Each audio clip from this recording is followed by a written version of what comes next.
17 of the world's most respected doctors were urgently summoned to save the only child of one of the richest men alive.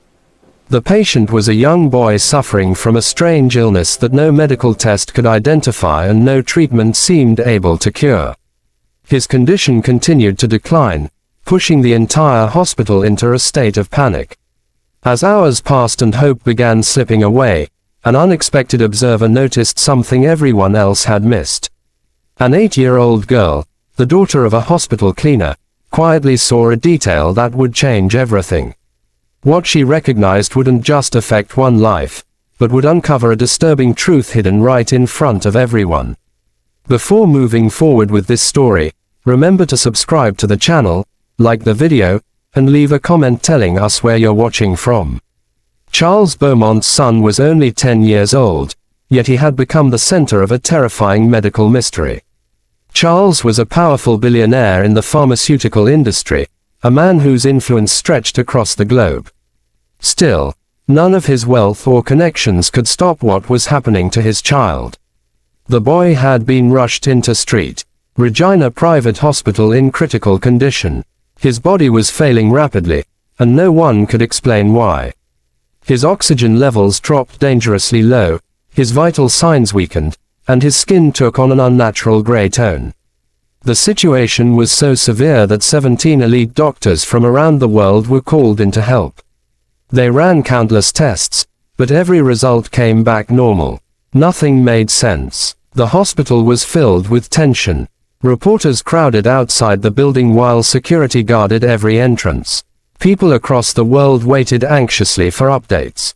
Inside, doctors moved urgently through hallways, yet answers remained missing. The boy's condition continued to worsen, and time was slipping away. Amid this chaos was a quiet little girl named Anna. She was just 8 years old and came from a poor family. She was there because her mother worked as a cleaner at the hospital. While her mother scrubbed floors and wiped walls, Anna stayed silent, observing everything around her. No one paid attention to her. She wasn't a doctor, a nurse, or anyone important. But Anna noticed details others overlooked. She had already experienced deep loss in her young life. Her father had recently died, and she remembered every moment of his illness. She remembered how his body changed, how his breathing became difficult, and how doctors never figured out what was wrong. Now, as Anna watched Charles Beaumont's son, something felt painfully familiar. The boy's skin color, his struggle to breathe, and the confusion on the doctors' faces reminded her of her father's final days. Anna didn't understand medical language or machines, but she recognized what she had seen before. As she continued watching, a strong memory resurfaced. This wasn't a vague feeling. It was clear and unmistakable. She had seen these signs once already, and suddenly everything made sense. While everyone else panicked, Anna remained calm. She carefully compared the boy's condition to her memories.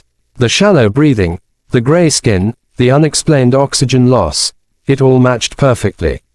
Anna had no medical training, but she carried a painful knowledge shaped by loss. That experience gave her insight the doctors didn't have. The doctors remained confused, staring at monitors, arguing among themselves, repeating tests that showed nothing wrong. They tried new treatments, but nothing worked. One doctor even said it felt like fighting something invisible. Anna stood quietly in the hallway, unnoticed, allowing her to watch everything closely. In that moment, she realized something important. It wasn't a guess, it was certainty. The doctors weren't wrong because they were careless. They were wrong because they hadn't lived what she had lived. Anna wanted to tell someone, but who would listen? She was just a child. Her mother was only a cleaner. No one would take her seriously. Still, she couldn't ignore what she knew. The more she watched, the more confident she became. Her heart raced, not from fear, but from certainty. She wasn't trying to be brave or special. She just knew something was wrong, and the boy was running out of time. Inside the room, machines continued to beep while doctors grew more worried. Outside, reporters demanded updates. None of it distracted Anna. Her mind was filled with memories of her father, the way he struggled, the way no one helped him in time. She refused to let the same thing happen again.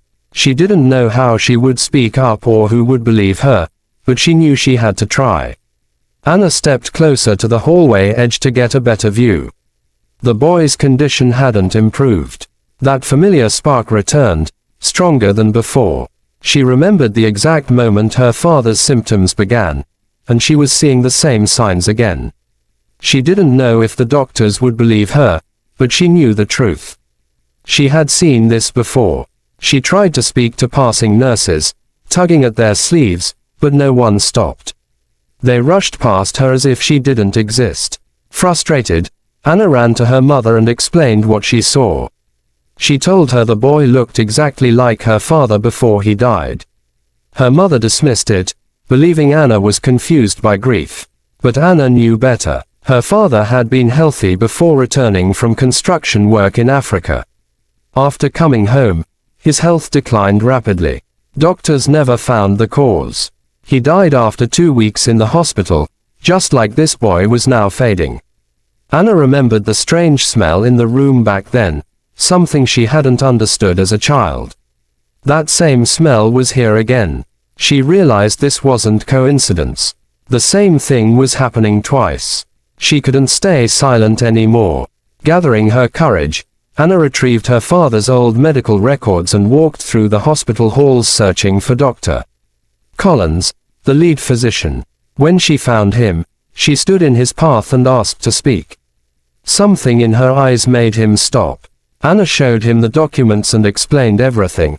Her father's symptoms, the gray skin, the breathing issues, and the strange throat itching he complained about. That last detail made Drive Collins pause. A pattern formed in his mind. Before he could respond, alarms sounded from the ICU. The boy was crashing again. Dr. Collins rushed away, but Anna knew something had changed. For the first time, someone had listened.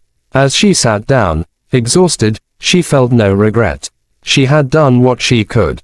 Now, inside the ICU, Drive Collins worked to stabilize the boy, but Anna's words stayed with him.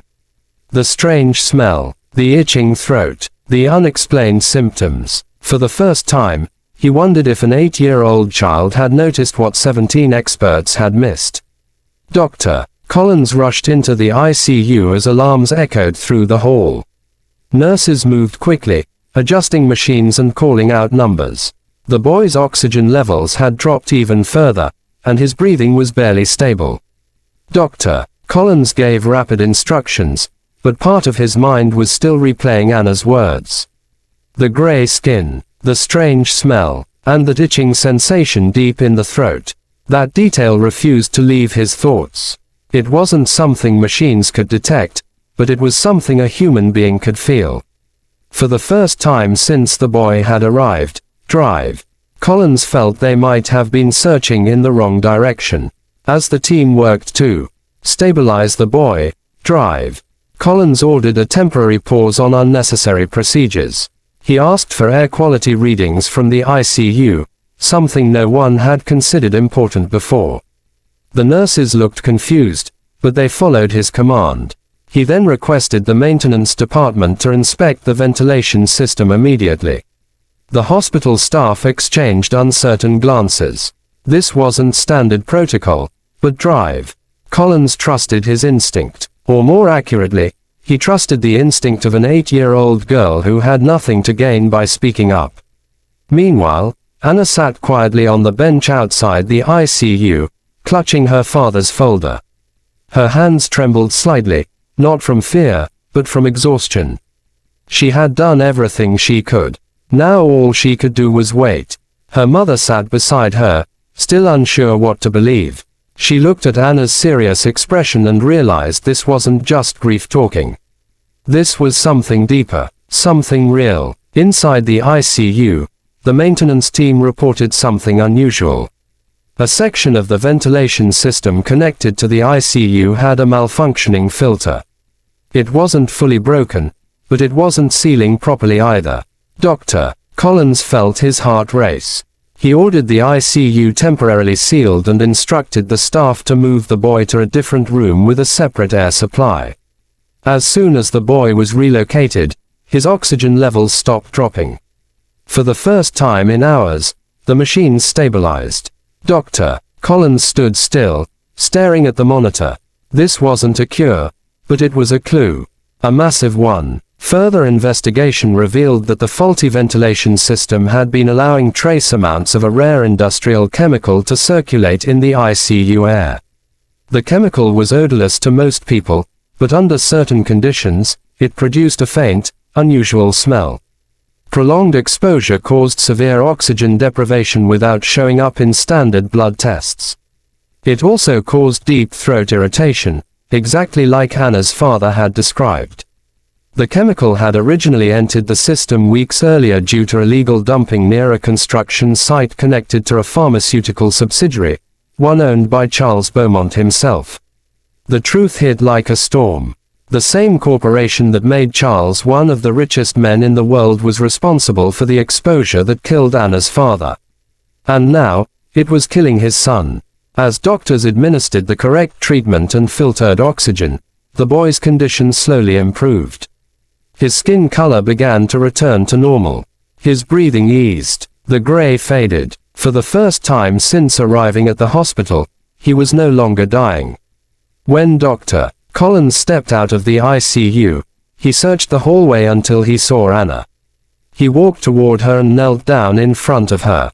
His voice was calm, but his eyes were filled with something new, respect.